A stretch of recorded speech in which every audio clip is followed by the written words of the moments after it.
బాధ ఎక్కడైతుంది అంటే 15 సంవత్సరాలు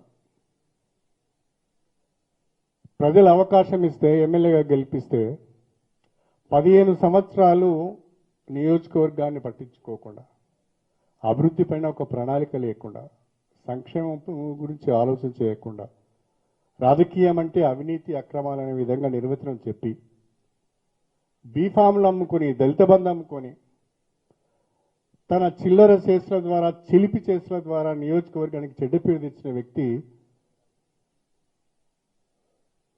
కుసంస్కారి లెక్క మాట్లాడుతూ ఉంటే సమాధానం చెప్పాలంటే కూడా బాధ అనిపిస్తుంది.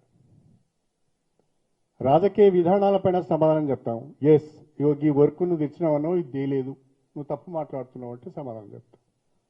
లేదు నువ్వు ఈ హామీ ఇచ్చినావు, నువ్వు ఈ హామీని నిలబెట్టుకోలేదు అని అంటే దానికి మనం సమాధానం చెప్తాం. అలా కాకుండా ఇష్టం వచ్చిన రీతిలో మాట్లాడే ప్రయత్నం